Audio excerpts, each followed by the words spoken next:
You are listening to the On Purpose Podcast. Welcome to this week's edition of the On Purpose Podcast, where it's our mission to bring you purposeful content each and every week that gets you thinking, gets you moving, gets you wanting a little more out of life. And hopefully, as a result, we become the most impactful podcast in the world, impacting people's lives. Lives for good, making things better. So this week, I'm excited to sit down with a two-time Olympian who represented Canada in field hockey in both 2000 and 2008 before playing professionally in the Netherlands for 14 years in field hockey.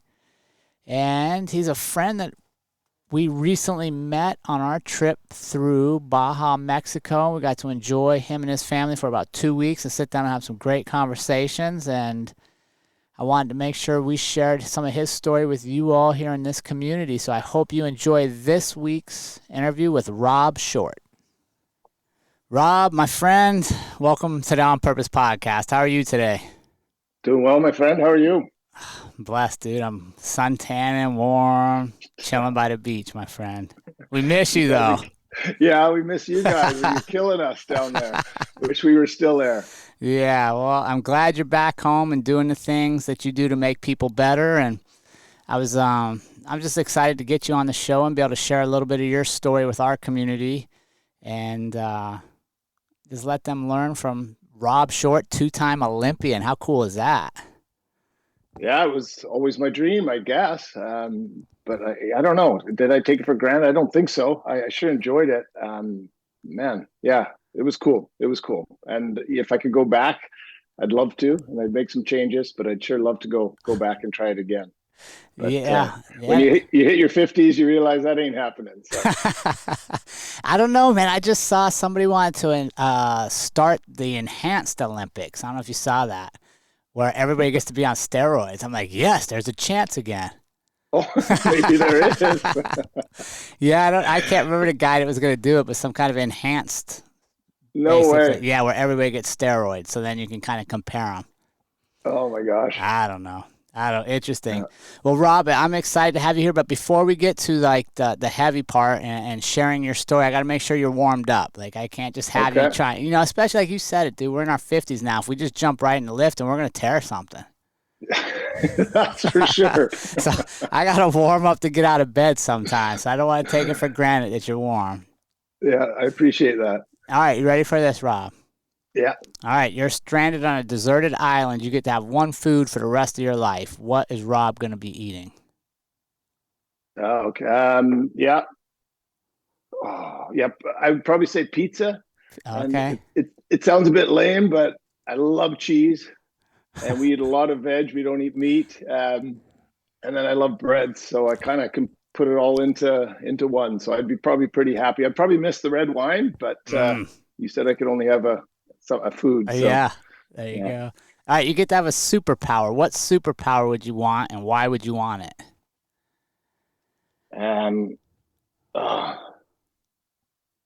mean, yeah, of course, world peace and all that sort of stuff, but probably it's a bit selfish. Yeah, I would probably say I'd love to have the ability to go back and speak with the people I've lost, and that sounds maybe a bit morbid, but yeah, I would like to kind of be able to check in with some of my family members that I've lost in my past. Yeah, that'd be a pretty powerful one. Yeah, maybe a bit heavy, but I'm gonna go with that. Yeah, that's good, man. Yeah, that's good. What is your favorite book? Favorite book? I'm reading a really good book right now. I'm just gonna stick with that. It's called Born to Run. Okay. And I'm only about halfway through it. It's just kind of like a running story. And I'm loving it. I recommend to anyone. Rach recommended it, but I'm only halfway through, so I won't tell too much about it. Female? Is it chronicling a female runner? No, it's about this tribe of runners. Okay. Yeah, it's so impressive, and they speak about a few other very impressive runners. Right now, I'm reading about this man. I can't remember her name, but she's a very impressive female runner, and they're speaking about her. So yeah, I mean, I love trail running. It's I don't do as much as I'd like with the little ones around, but that's one of my biggest passions. So it's cool to read about it. You gotta keep going, man, because pretty soon they're gonna be big enough to catch you. Brett keeps saying, I'm going to throw you over my shoulder soon, Dad. I'm like, you probably are, kid. Dude, I'll never forget the first, because Trey always sprinted with me. We ran a lot of sprints. Yeah. And the first time, like, he was probably like a junior in high school, and he just started beating me. And I was like, dang it. There's nothing I could do. But there's always something you can do, right? I Yeah. started cheating. Yeah. I just started No, going when he wasn't ready. Like, I'd go on 2 instead of 3. Hey, it's home team rules, my friend. Home team rules. I remember when I was on the Canadian team and we were in Ireland and we decided to have a sprint race. There's nothing about my kid catching up, but a couple of the young guys said, let's have a sprint race, Shorty. And I was like, yeah, okay, for sure. Well, I cheated, but they still beat me. I was like, damn, that backfired. So, anyways, they still laugh about that. That's funny. All right, you Yeah. get to have dinner with one person. They could have passed or still be with us. Who would you want to have dinner with, and what would you want to ask them? Okay. I won't choose my mom because that was part of my superpower for sure. I would choose David Beckham of all people. Really? Yeah, it's weird to have an idol that's younger than you. But I was born in England, big England fan. And man, I've enjoyed watching his entrepreneurial sort of vibe that he's got going on after the sport. And obviously he's very stylish. And not that I'm very stylish, but I've just always followed him. And yeah, what would I like to ask him? Man, I would like to hear about his transition away from being an athlete because Mm. I found that hard to try to, you know, find my identity again a little bit. And, I moved back from being in Holland for 14 years and I'd love to hear how he did it. I can't imagine. Maybe he just jumps into the show business side of things, but I can't imagine it was easy to walk away from that game. And yeah, anyways, that's probably who I would choose. Interesting. Yeah. Yeah, it's so, I think especially for men, so much of our identity gets wrapped around in what we do, right? I mean, obviously you're at the pinnacle being an Olympian, but like for a lot of people, just even their day to day, like how do I provide for my family? That what I do becomes my identity. When it's time to change, it is tough to transition and to let go of what you've established yourself at and find a new way. Yeah, I agree. I agree. Yeah, yeah, it took me a while. It sure took me a while. So I'm sure you felt it after your MMA stuff, right? So, um, yeah, but you got to shift paths and you got to pick it up. And yeah, having children and meeting Rach, my wife, that sure helped me on the road to kind of moving on and finding myself again a bit. Yeah, that's interesting. So let's go back. Let's talk about the road to the Olympics. And something I'm really fascinated with is when did you know that it was a possibility? I knew it was a possibility pretty early on. Field hockey's not a huge sport in our country.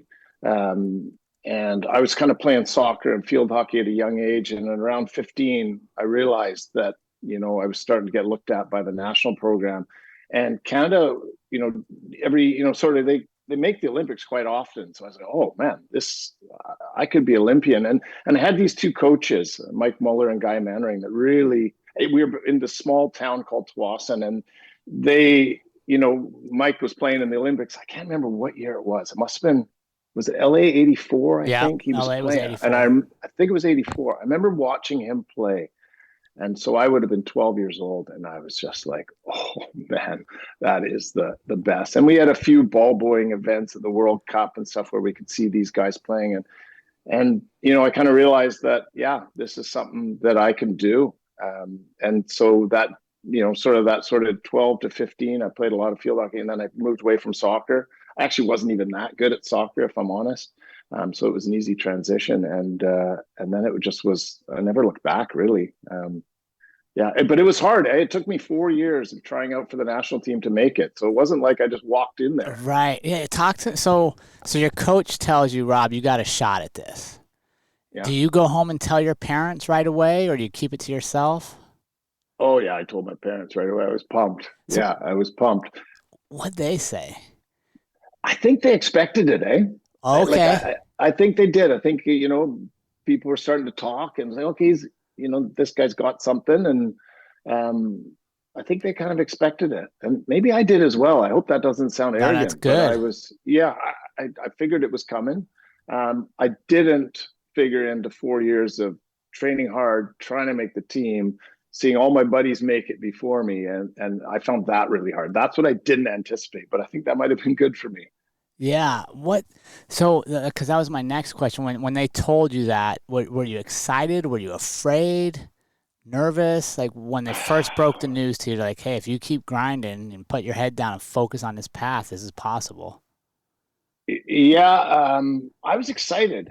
A guy named Hash Kanji, he lives on the island now. He asked me out, and I think I was 17 for my first training with the national team, and I was out there with 38-year-olds. I remember not being nervous until we started a practice game at that first session. Yeah. And I had this one guy who I'm friends with now, and he was yelling at me. Everything I was doing was wrong. But I didn't have the balls to tell him that I'm not even a defender and I'm playing at the back here. I don't know what I'm doing, but I was just so nervous. But that was definitely a tough moment for me, but obviously the beginning of the future for me. So that was the only time that I probably felt nervous. Yeah, and I asked that question um, because I know at times when people realize what's possible and maybe it's bigger than you ever dreamt of, like, oh my gosh, I could really potentially do this. It's easy to get afraid, right? Of like, oh my God, do I really want to commit to this, or am I afraid of my own success potentially? Yeah, I think I was too young. I think I was too young, Ah, and my fear came later on when I was actually good, and I played and prepared for games for a lot of my career with fear, and I wish I could have changed that, but somehow that fueled me. I don't know, although I didn't enjoy that, that's what fueled me to perform or probably not perform at times in some of the bigger games. So and that came yeah, later in life, though. So when you were younger, it you did. you were free.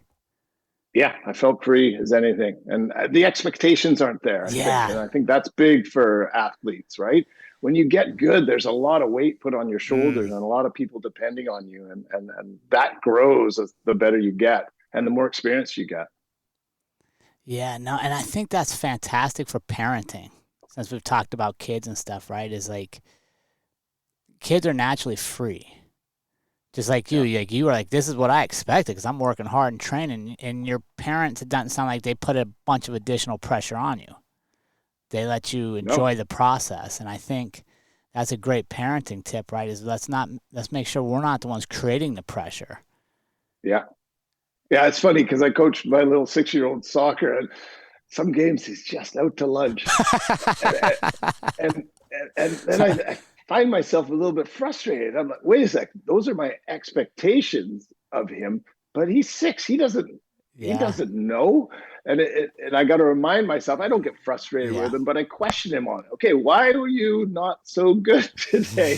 But then this weekend he was good. It was like this big celebration. I'm like, oh, okay, you're back. And anyways, yeah, expectations of your children. Yeah, there's a lot of learning what you can connect with our sport, right? To Yeah. to parenting. And I'm sure you did that as well with your sports. Yeah, and honestly, I think the parallel is both our younger two kids chose Olympic sports, right? Wrestling and gymnastics. So the Olympics is the pinnacle of those sports, similar to like, well, field hockey, you had professional leagues overseas, but still the Olympics is kind of the pinnacle. Still the top. Yeah. Yeah. And it's so hard to be an Olympian, right? Like for wrestlers, there's like 5 weight classes. So that means there's 5 people in the whole United States that are going to be the 2008, say, Olympic wrestling team. Yeah. And when your kid has that dream, you want to be like, dude, chase it, pursue it. But part of me as a parent's also like, okay, mathematically, like this is like so rare. What is our backup plan? And I'll tell you, honestly, as a parent, I was terrible at backup plans. I just, Interesting. I just don't do them. Like Yeah. I don't do them in my life. Like if I'm gonna do something, I just go do it, no matter how slim the odds are. And maybe I think good. that's good. Yeah, I don't know, good or bad. That's kind of how we parented. Like we didn't say like, okay, well, you only have a 0.02% chance, so let's let's focus on mechanics. They're like, no, let's try. I don't know if Yeah. there's a chance. You got a chance. Yeah. Yeah. Well, I don't, do I have backup plans? Well, I don't have them yet, but I'll tell you, up here in Canada, I don't know if you guys know, but every kid is going to play in the NHL in ice hockey. Sure. That's what every parent thinks. And these kids live their life purely for ice hockey. And I don't think people have backup plans. And I don't know if that's good or if that's bad. They let their kid chase the dream. Yeah. I think that's okay. But I'm imagining you didn't apply too much pressure or put too much expectation on your children, just based on what I've seen with my children. And just the way you carry yourself. I think that expectation, like you said, is like, are they having fun? Are they enjoying the process? And if they are, then I support it. But if at any point, like, we're not enjoying this, let's go find something else we might want to do. Yeah. But yeah, it's crazy. Talk me through the struggle. So you get identified to be at this level, but it takes you 4 years to actually make the team. Yeah. What was that process like of being so close but not making it? It sucked. It honestly sucked. I would train hard all year. I would go to the camps. So we'd have one camp each year where you get identified to make the national team. And I would go every year and I would score as many goals as the top scorer, who was like 35-year-old. And I would run the fastest time with one other guy, Chris Gifford. I remember it. And every year we'd get, back then we weren't on email, right? So you'd get the list and you'd see the list at the end of the camp, and it was just devastating. And I don't know, they didn't back me. So it took 4 years. And, we haven't spoken about my business and my work now is coaching young athletes, female athletes that want to get scholarships in the USA for NCAA and play for Canada and stuff like that. And I'm often speaking to parents about kids not making the teams and all that sort of stuff. And I use this story because I think not making the team made me so much stronger. And if I made it early, I don't think I would have had the career that I ended up having. And, I ended up surpassing all those guys that made it before me and, my friends. And I think it was good for me, but it was a battle. It really hurt. But that was a long time ago. What was the feedback they gave you? Why weren't you making it? We didn't get feedback back then. It wasn't a lot. So I would say that might have been a miss. They just picked the team and that was it. So coaching's come a long way. For sure. In 35 years. So. Yeah, because you were just left then to fend for yourself, right? Like your name's not on the list. You walk away and you're like, I don't know. We'll see you next year. Yeah. What was your emotion like when you? Because I'm assuming you still remember walking to the board, looking at the list, and not being on there, being like, "Mother trucker." Yeah, I cried every time. Yeah. Yeah, I struggled with it. Yeah, that's what I wanted so bad. Yeah, it was hard. How did you channel that to stay focused and go back and continue working hard when you had setback after setback for 3 straight years? Well, once I stopped feeling sorry for myself, I was pissed. So I just worked harder. And I wanted to beat everyone that much, bigger and better. I just wanted to be the best I could be. And I figured one day it'll come. And when I get that chance, I was going to jump on it. Did you have any coaches back home that kind of like mentored you through this process, or was this kind of a solo endeavor at that point? It was, I had those guys younger, like a Jurgen Lankow, Guy Mannering, Mike, who I spoke about, who played in the '84 Olympics. Those guys were, earlier on. It actually took a new to step into the national program, and he picked me after those 4 years, and he made me his guy, put me in center forward. He never took me off the field, and he backed me, and that's what it took. And with that coach, we ended up going to our first Olympics in 2000. So yeah, I sometimes text him to thank him for having the faith in me when others didn't. So. Yeah. So you said something that I really liked, and I want to expand upon that. You said once you quit feeling sorry for yourself, you got pissed and got back to work. How important do you think it is to allow yourself to feel sorry for a minute when you're let down like that? That's a good question. Man, Uh, I think you have to go through pain to to heal and kind of pick it up again. Like, Yeah. is it, of course it's important. If you don't, if I didn't care, Mm, um, yeah, if I didn't feel that pain, then I wouldn't care enough, you know. yeah. And it, yeah, No, I think that's I huge, right? I think can't really say more about that. Yeah, I love it because I think sometimes we try to rush through the pain of losing, the pain of hurt, the pain of coming up short, the pain of seeing our dream so close and we don't quite reach it. And we want to just get through it as fast as possible. And instead of sit there for a minute and go, okay, why did I come up short? Why does this hurt so bad? Oh, it hurts yeah, so bad because I love it so much and I want it so bad. Now, okay, so now what can I do to get it?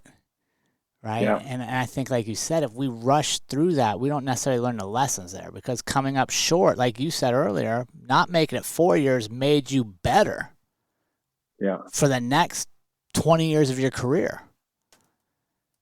yeah. It sure did. And if you hadn't had Yeah, that pain, if you'd have made it the first time, would you have respected it? Would you have appreciated it? no, I don't think so. I don't Yeah. think so. Yeah. And And see, then there's many moments in my career where I can look back to a lot of tears and all, and I'm just like, wow, yeah, I went through there was a lot of up and downs. But yeah, it made me cherish it, made me realize how much I wanted that next step. And I mean, that's life. Yeah, it is life. it is. And you're going. I'm going to watch my kids do this, and for sure, I've learned a lot about the ups and downs of sport, but life. Life is like big breakups, and Mm. you pick yourself up again, and off you go. And you every time you're stronger for it. So yeah, Yeah, I agree. You're stronger for it if you stay with it for a minute. yeah, Right. And yeah. You go ahead. yeah, you go through the pain. Yeah, that's stay with it. I like that. I stayed. Maybe I stayed sometimes a bit too long in that stuff and dwelled in it. I would have liked to have been a little bit shorter, but yeah, I think we do, right? Yeah, I think we do. Yeah, no, and I know it's easy to want to skip, and especially as a parent when you see your kid hurting a little bit, right? Maybe Brett comes up short in something he really wanted. You just see that pain, you want to take that pain from him, but you realize like, no, son, you got to have this pain. Like this is, I can't tell you how many times Trey and I had talks after wrestling tournaments where he's going to be the champion today. He's going to win all his matches and get first, and then he gets beat, and he's like sitting under the stairs crying. And be Yeah, like, we used to call it like putting a log on the fire, right? Like every time you come up short, you get a choice. You can quit, or you use that feeling that you don't want to feel ever again and put another log on your fire. So now you come back, your fire's burning brighter and it's hotter and it's more intense. And guys, I'm not gonna lie, yeah, I like that. there was a lot Yeah, of times where like maybe we should pick another sport because we had a lot of losses. yeah, But now you see him today and you talk to him, he remembers those talks and he remembers like, okay, I can believe just because I lost a little bit today doesn't mean I quit believing in myself. Just yeah, means I got to appreciate my process is going to be longer than maybe the kid next to me. yeah. Well, when we played with Canada, we probably lost more games than we won, even though we made the Olympics a couple times. So there were moments where, for sure, I was like, "Do I keep going?" Mm. Even before the first Olympics, I was like, should I be moving on to do a teacher's degree? Should I be walking away from this? You go through those moments in sport, but in life for sure. And now that I'm a coach, I go through those moments with my coaching. You just gotta mourn it a bit and move on and keep following your passion. That's what I try to do anyways, and I hope my boys will do the same. Yeah, no doubt they will. You guys are setting a great example for them.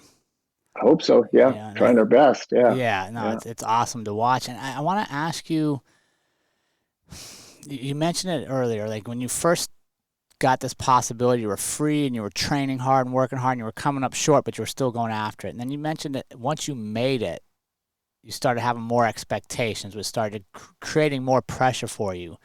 What was the pressure like being an Olympian, right? Because I mean, you're the pinnacle of athletes at that point. What did that feel like, and was it what you thought it would feel like? I found it hard. and it wasn't what I thought it was going to feel like. I didn't realize how much the pressure was going to weigh on me. Um, like, I was one of the top players in the country. Most countries knew who I was when we were playing against them.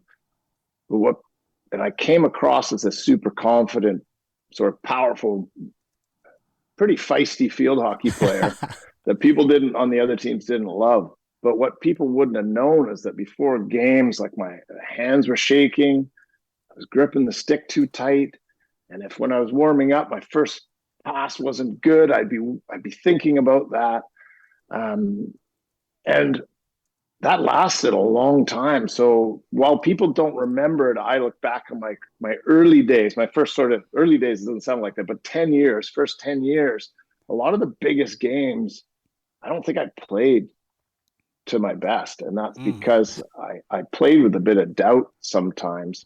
And so going back to your question, I found it hard being good and having those expectations. And then later on my career, I started turning my sort of negative vibes. I did this actually master's in coaching in Europe when I lived in Holland. And it taught me a little bit to turn my negative energy into positive energy. And so that I managed to sort of shift, especially as I got later in my career, which was great because as you get older, I played till I was 39. As you get older, the doubts could be stronger because you're a bit slower. Guys are getting faster and younger. But I was able to focus more on my positive as I went on. So early days, first 10 years of my career was tough. Yeah, I found that tough. And I wish I could have learned earlier to be more positive with myself. Do you have any idea where that was coming from? Why? I don't. Yeah. And I still look at things sometimes as almost like a pessimist. I look to the chance of failure before the chance of success, and it's just who I am. Yeah. And I just have to. I've learned to manage it a bit better, but it was frustrating. And being an elite athlete, you wouldn't think anyone's going through that stuff really when you're kind of the top of the top. Yeah. But I sure was. And I often wondered what other, the other top players were. What were they thinking? Were they like that? Probably not. I don't know. But I don't know. Yeah. Did you ever ask anybody? No, I should. I should ask guys if they ever played with a bit of doubt. I would venture to say that you were not alone for sure at that level. Probably not. Yeah. Yeah. So talk us through learning to turn negative energy into positive energy. What was that process like? Like, what did you do to create that? So we had sports psychologists, early on, and with the national team. And Saul Miller, he was one, and really liked the guy. He was awesome, but I didn't take it seriously. I was this young guy who I thought don't need to warm up, don't need to prepare, which is funny because I was also quite negative with myself and had doubts. So I was naive. And then what I started to do is I started to work on visualization later on in my career. And before games, I would just lie, and I would imagine good games I played, good goals I'd scored. It's simple stuff, Jerrod, but stupidly I didn't do it. And I almost made fun of the sports psychology that we did back in, but I did make fun, but I didn't take it seriously, Yeah.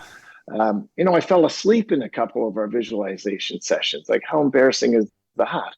But then later on, I started to turn it and focus on my positive instead of my negative. And it's so simple to do, but something I think maybe people forget. And sometimes I forget now, Yeah. Focus on what I did good today, not what I screwed up, Yeah. Well, I think we came from a different era. And Yeah. sports was never about your feelings, right? Like it was, at least I don't want to speak for both of us, but my experience was if you came up short, you just practiced more. We didn't really dive into like, what was your mind thinking? Why didn't you believe? Because you had, and it makes sense right now as an adult, you look back and you're like, wait, if I could do it in practice, but turn the lights on for the game, I couldn't do it. Well, it's not my skill probably that changed. It's a belief. It's something in my heart, something in my mind. It's not a tangible. So Let's ask questions. Let's, Yeah. but we just didn't do it in our generation. No, there wasn't a lot of thought to what everyone was doing. I think we know so much more now, and it's helpful. Yeah. What was your greatest Olympic moment, or like when you look back and go, man, that's when I knew like this is special for me? Yeah, there was. I mean, in the Olympics, you play about 6, 7 games. So if you look at the two Olympics, there's only 12 games that we played.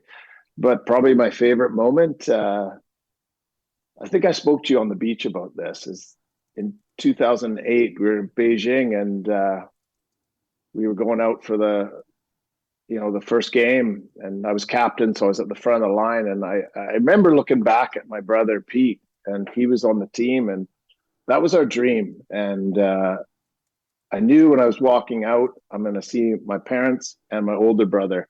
And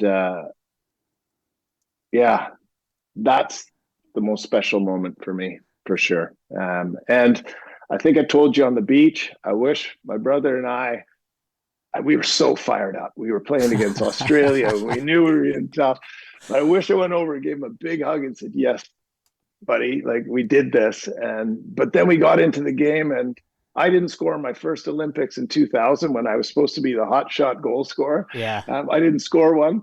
We get into the next Olympic Games, and who scores the first goal for Canada? My younger brother. So that was pretty cool. I was so damn proud of him. It was an awesome moment. We lost 6-1 against Australia, but they were arguably the best team in the world. So I was proud of him, and that was a special moment for sure.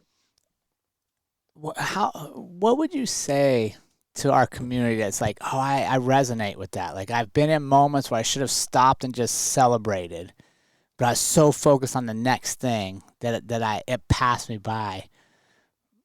What would you share of, like, how do we prevent that? How do we maybe capture more moments in our time versus more of what's coming next? I wish there was an easy solution to that, Jerrod. I have to be honest, speaking with you made me, around the campfire or on the beach, it made me think quite a bit more about slowing down at times. And since I've been back, I've made a bigger effort to, not that I think I'm a pretty good dad, but I made a bigger effort to, hey, we're going to go buy ice hockey sticks today, even though you guys don't want to do it. We're going to do this today. And they're okay. And then off we would go. And now every night we're going out there, and it's either me saying we're going to do it. It sounds bad, but I do say it. Yeah. Once they're out there, they are thriving.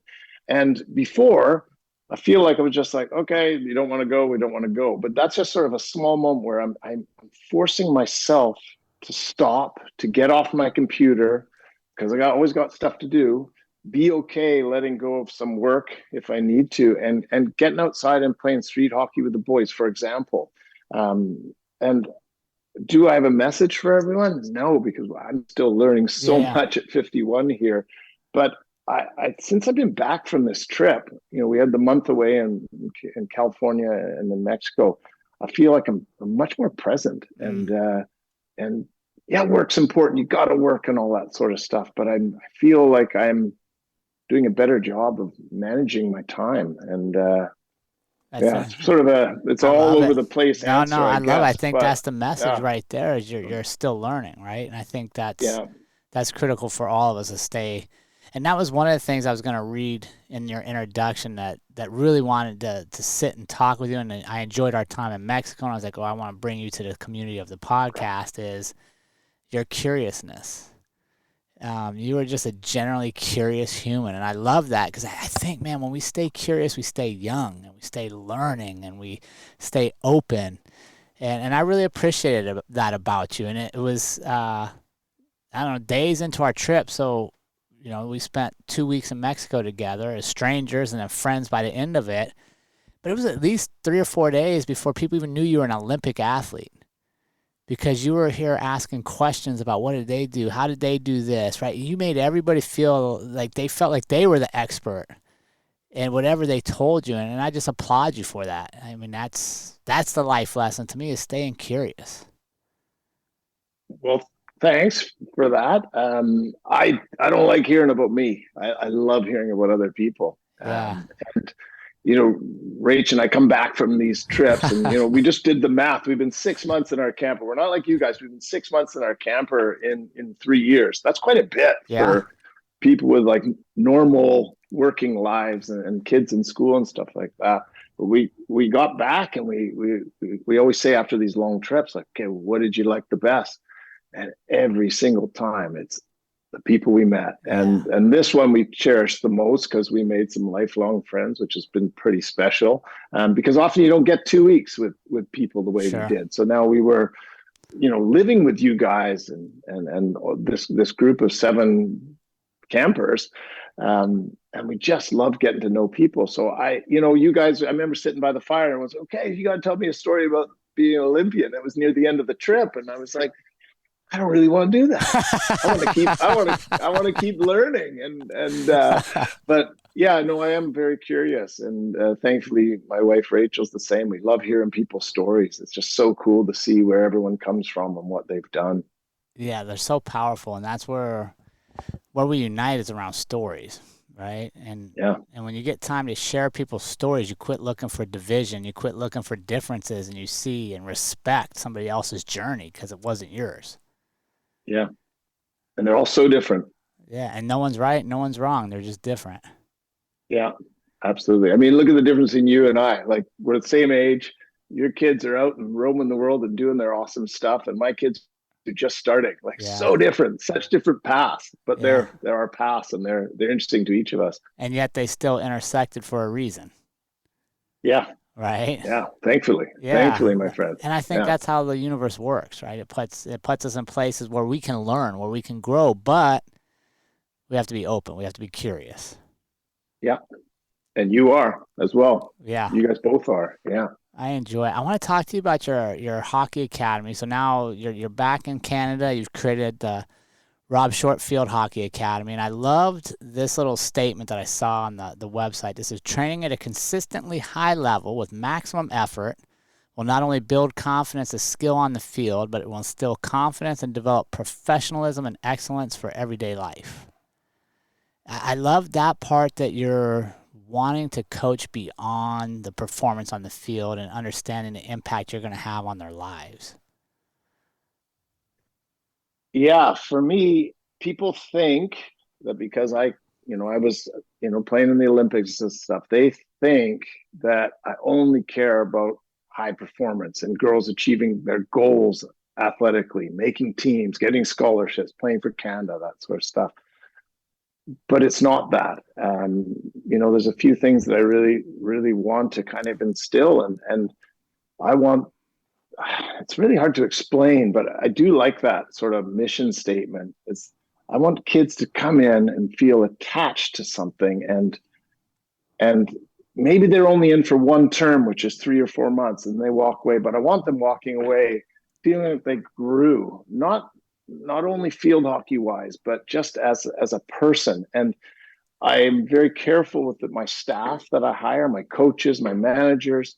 I make sure I've got the right fit where these people are sharing confidence and instilling confidence in the athletes. And there's no real there's no way to put that into a sense of what we do, but we make sure the kids are thriving. And it doesn't matter if they're not going to get a scholarship. And it doesn't matter if they're going to play for Canada. It doesn't matter if they quit after high school. So sometimes I get parents saying to me, they're like, Rob, unfortunately, so-and-so didn't play in college or in university in Canada or the US, but your program's the best thing that they did. And they did ice hockey and all the other sports. And this was the best thing that they did. And I'm so thankful that they did that.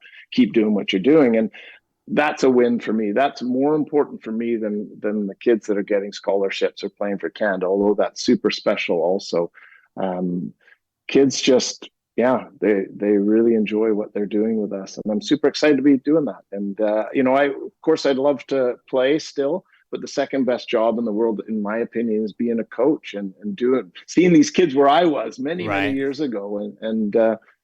Anyways, so we try to develop on and off the field these kids to prepare them for for the future, because it's not easy. There's a lot of pressure to make university, to get into, then to succeed. And so we put a lot of pressure on the athletes to run their program and not their parents. And so we put things on them, and they seem to jump on it, and they grow in the program with that stuff. So share with me a little bit more on that last statement. You put the athletes in charge to run their program, not parents. What does that mean? So often parents nowadays, maybe it was in the past, my parents didn't, I drove my own path, but parents seem to, they manage their children's schedules, they make the phone calls, they write the emails, and what we try to do is we try to encourage those athletes to take that on themselves. So we have like an online portal where you're supposed to update your attendances and stuff like that. And often the athlete, they come into I said, hey, really nice to see you. They look at me, I'm like, but you weren't supposed to be here tonight. And they're, what? Oh, that's my mom. That's my mom. I said, okay, well, your mom probably shouldn't be doing it. You're the one coming to training tonight. I need to know if you're coming or going. Yeah. Okay. It's a small example of, just how we want these kids to take over this program. This is your program. Pave your own way, because university's coming quick, and your parents aren't going to be telling the coach or your teachers what you're doing. So we do that, and then when we travel, a lot of programs will allow parents to come and kind of be immersed into the travel experience with the kids. We steer away from that, and parents can come, but they don't stay in the same hotel. We don't do dinners with the parents, and it's up to the kid to thrive with their peers and their coaches and their manager, but the parents aren't involved. And we think it's a really good learning experience to get on the road. And some of these kids are 13 years old. The kids, it's pretty cute. Some of these 13-year-olds come in like, I'm not ready for, yeah, you are, kid. You got this. And then by the end of the trip, they're hanging with the older kids, and they're just having a blast, and they're playing great. And that's big. So that's, sort of the stuff we do that's maybe different than a lot of other young youth programs. Have you found it hard to switch from being a player that grew up in a very tough coaching environment, like our age, like coaches, I would say, were harder. Yeah. Cared less about how I felt and more about just do because I told you. Have you found it hard to transition as somebody who's coached in that model to now coaching today's kids that are very much about, they want to feel involved, they want to know why? Have you found that to be difficult? Yes. Kids ask a lot more questions. I think when we were young, we just had to do it, and coaches don't care what you think. Right. You're just going to do it. And that has changed. There's more of a dialogue, but I like it. Because I get to learn more about these kids. And when they ask these questions, we can really build on stuff and learn. So I think it's good. I think it's good. Of course, sometimes it brings some attitude or whatever, but that's all part of the gig. Generally, 99% of the kids we get, they want to be good field hockey players, and they're just awesome. So we're so fortunate. I did coach the women's national team last year. So I got a chance to coach at that level that I played at. We went to the World Cup and stuff like that, and I sure loved the level of that and being in the international environment again. But it was hard. It was hard. Yeah. Those athletes, they tested me all the time. And then I almost want to call all my coaches that I had and apologize for it, because I was like that. I was challenging. Yeah. But anyways, I love what I do. I sure love these kids, and it's fun. It's really fun. What's been the biggest thing you've learned about yourself through coaching? Oh, wow. Yeah. Being on so many teams for so long, I've learned to be better just with people, managing dynamics of groups. Truly, after playing and getting into this coaching, it surprised me how naturally it feels at times. Not always easy, but I think I'm pretty good with groups of people and athletes. If I don't. if you could go back to 13, 14-year-old Rob that doesn't make the team, knowing what you know now, what would you tell that version of yourself? Going back to what you said, I probably would have asked the coaches some questions for sure about why I'm not making it.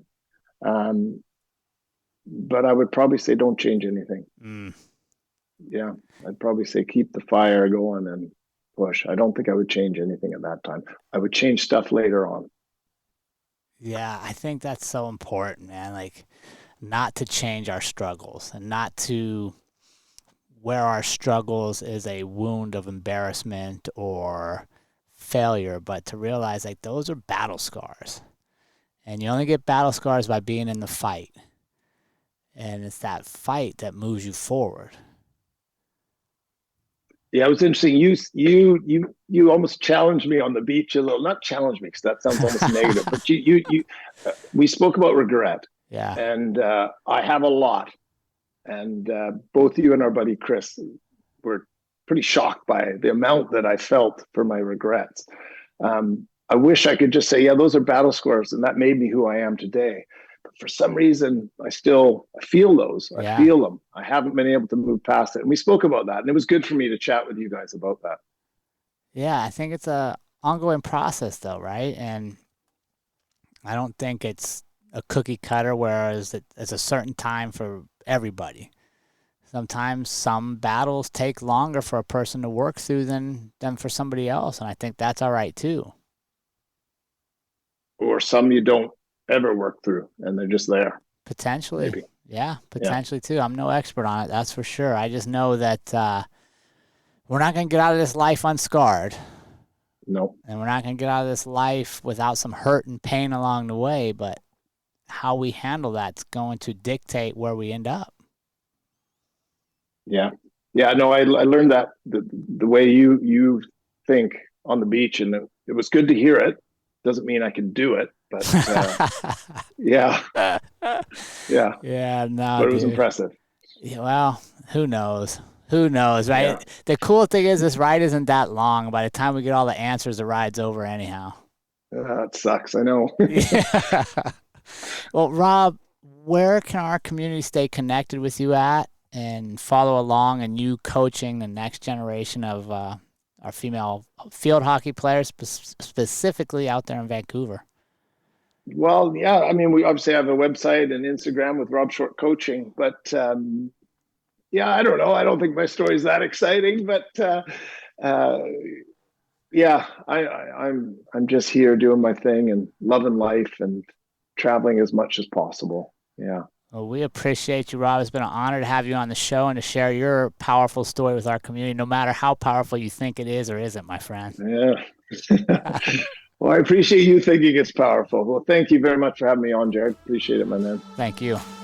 And remember, team, life is far too short to live any other way than on purpose. We will see you all again next week.